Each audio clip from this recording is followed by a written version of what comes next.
Hi all, welcome to football arena. World cup ചരിത്രത്തിലെ എല്ലാ world കപ്പുകളിലും പങ്കെടുത്ത ഏക ടീം അത് ബ്രസീലാണ്. മാത്രമല്ല ഏറ്റവും കൂടുതൽ കിരീടങ്ങൾ നേടിയ ടീമും ബ്രസീൽ തന്നെയാണ്. ഇതിനോടൊപ്പം മറ്റൊരു കണക്ക് കൂടി പറയേണ്ടതുണ്ട്. അതായത് വേൾഡ് കപ്പ് ചരിത്രത്തിൽ ഏറ്റവും കൂടുതൽ ഗോളുകൾ നേടിയ ടീമും ബ്രസീൽ തന്നെയാണ്.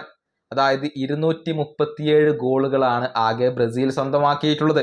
ഒന്നാം സ്ഥാനത്ത് ബ്രസീലാണ്, പക്ഷെ തൊട്ടു പിറകിൽ ഇപ്പോൾ ജർമ്മനിയുണ്ട്.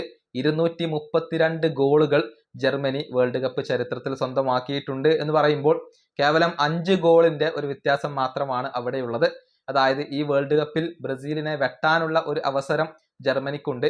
ചെയ്യേണ്ട കാര്യം എന്തെന്നാൽ കൂടുതൽ ഗോളുകൾ നേടുക എന്നുള്ളതാണ്. അങ്ങനെയാണെങ്കിൽ ബ്രസീലിനെ മറികടക്കാൻ ജർമ്മനിക്ക് കഴിയും. കേവലം 5 ഗോളുകളുടെ ഒരു അന്തരം മാത്രമാണ് അവിടെയുള്ളത്.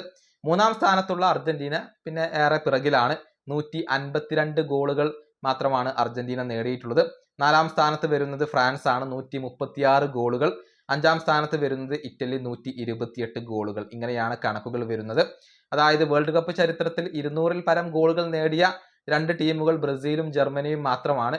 അവർ തമ്മിലാണ് നല്ല ഒരു ഫൈറ്റ് നടക്കുന്നത്. ഏതായാലും ഇത്തവണ ബ്രസീലിനെ വെട്ടാൻ ജർമ്മനിക്ക് സാധിക്കുമോ എന്നുള്ളതൊക്കെ കാത്തിരുന്നു കാണേണ്ട കാര്യമാണ്. ഈ വീഡിയോ അവസാനിപ്പിക്കുന്നു. അടുത്തൊരു വീഡിയോ കാണാം.